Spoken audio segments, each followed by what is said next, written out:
This is By the Book, and we're your married relationship coaches. I'm Sent. I'm Sil. And today we're talking about Married at First Sight, Season 15, Episode 16, Alexis and Justin. But this is a sidebar. So if you join us every week, you already know what it is. If you're new, what we're about to do is take a small issue with this week's episode with Alexis and Justin. Mm-hmm. We're going to blow that issue up into a video of its own because, hey, we're talking about it here at home. Yeah. So my question is, after watching this episode and thinking about it for 2 days, I'm like, who is Alexis trying to fool? The more I think about it, the more frustrated I become. Because in this episode, I felt like her dilemma, her being torn or split, whatever it is that she wants to 90%. say. Yeah, in terms of what she's going to say at decision day, I feel like it's a bunch of BS. Like, everything that she's doing, body language-wise, facial expression, is telling us the tale that she's not interested, she's not in it, she's checked out. I know a lot of you have already put it out there that you think she's checked out right after the honeymoon.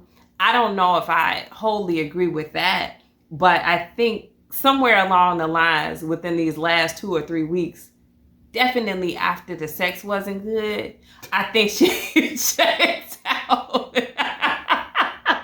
That was like the last chance. That was like his last ditch effort.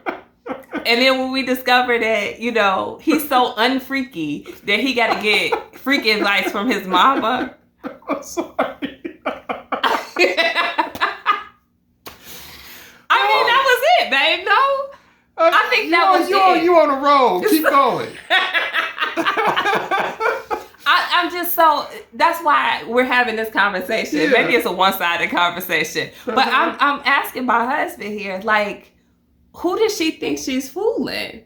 By saying she's 90-10, that 90 being a yes, and the 10% being a no, and the 10% reducing even further because he's made this determination that he gets in his own head. Yeah. I don't see it that way. Neither do I. I think Alexis has been very prone to saying certain things and doing another throughout this whole experiment. And so I think when she's talking about this whole 90% in, 10% out, just so she can give herself enough wiggle room with him on decision day to say, this 5% now, but you already said, Justin, that you need 100%. I can't give you 100%. So this is already. I didn't think about it like that. Okay. Yeah, like 90% is not good enough. 90, yeah. He did say that. So maybe so. Yeah. Maybe she is trying to hold on to that number.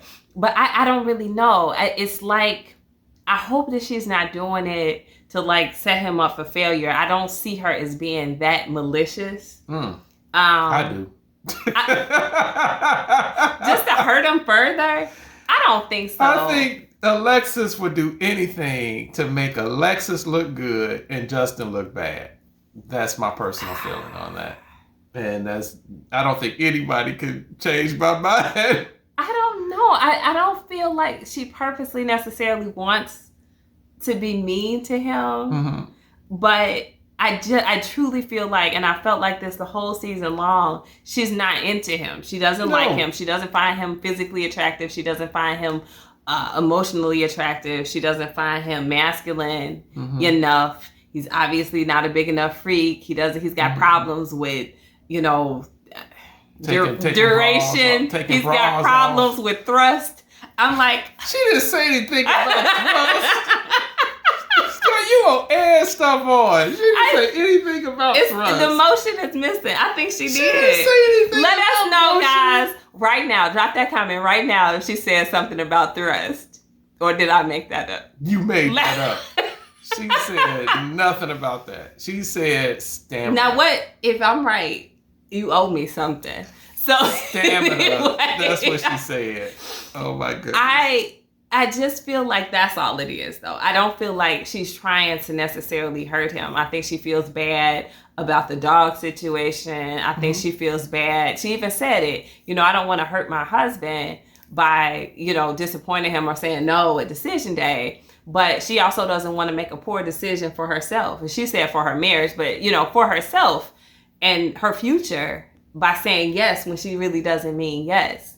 The problem that I'm having is her saying, you know, how it's such great timing that he said, like first she said it was great timing that he made the realization that he gets in his head.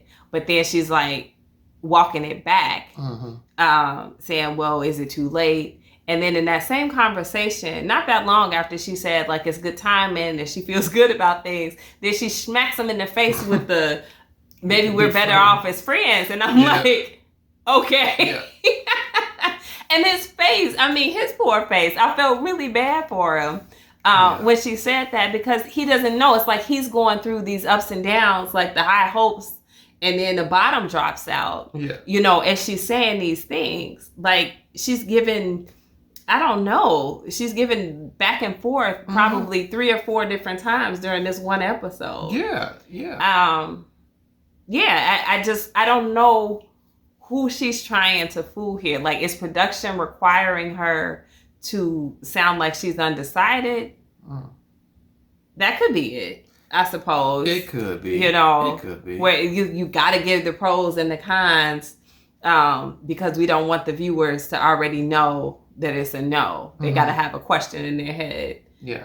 That could be, it could be happening. And then that would make sense, because I don't feel like Alexis is, you know, a confused person, or, you know, a goofy person that doesn't know her mind like that. So for her to be like talking in double speak, it's weird for me to see. I feel like she very well knows what she's going to do, what she wants to do. Oh, without a doubt. I just don't think she wants to be looked at as the villain. And so, whereas she knows what she wants, she knows what she doesn't want, and she doesn't want Justin, period. She hasn't wanted Justin since they came back from the honeymoon, to be honest with you. And so, with that being said, she does not want it to seem like she gave up on this thing prematurely, that she didn't try. She don't want to be accused of being an Alyssa or anything like that. And so I think I think this whole thing that she's been kind of like presenting is I am in it and I'm trying, but her heart has not been in it. She hasn't really been trying. She's been checking off boxes so that for the general audience can see, okay, yeah, she's still in there. She's kind of like trying, but no. I think that might be production, because honestly, Alexis strikes me, you guys let me know what you think about this. She strikes me as a person who would be like, I don't care what anybody thinks about me. I ain't worried about my image. If I don't like you, I don't like you. And that's what it is. That image is a whole lot different though when it's being beamed across the country and around the world. Now, maybe in her neighborhood or her city or around her, you know, friends or whatever, maybe she can be a little bit more sound in that, being like, you know, if you don't like me, you don't like me. But it's a whole nother thing when you're talking about a whole country seeing you kind of like cut up and act up, and then you get labeled as the villain. And so I don't think she wants that. I think she's doing everything except saying, I'm a good person. Oh my goodness. That whole bit, yeah. And there you have it. My husband is likening Alexis to Alyssa. Yeah. So sad. That's terrible. It is what it is. Anyway, guys, that's all we had. We just want to know what you all think about her being conflicted. Does anybody really believe that? Is anybody buying that? Because I'm kind of not. You know, I was trying. I was kind of on the fence at first when we watched the episode, but the more I think about it, I'm like, no, Alexis knows what she's going to do. And why she's spinning this story to Justin, I hope behind the scenes she's telling him the straight, honest truth.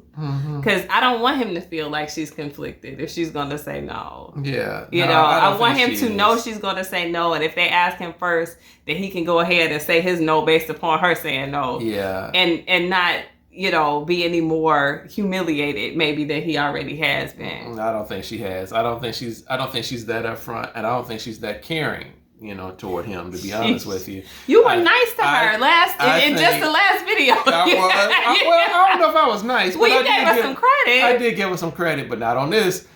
So yeah, we saw the clip when she rides into D-Day, and she has a whole sheet of paper, a whole list of things that she's about to chalk up, you know, about what Justin has done and what he hasn't done. She's about to throw it at him. bam. It's going to be some nice stuff in there, too.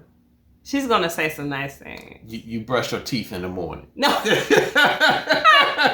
What is she going to say? That's about all she's going to say. You know, I'm glad you gave your dog up for me. No one has ever done anything like that.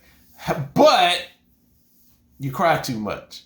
But you tell your mother about sexual stuff. You know, it's just like, it's going to go on and on and on. What do you guys think about that? It looked like it was a small little note. You know, it's not going to be that, but it's like on a note card. That look like a soul contract. You know? Anyway, guys, let us know what you think about it. Let us know if you think that she's full of it in terms of being 90-10 in the yes column, being the 90. And what you think that letter is going to say. Is there going to be any positive in there? Because I think it will. I think it'll probably be roughly 50-50, maybe 60-40 in the negative direction. But, you know, drop the comments below. We'll talk to you guys soon. Bye.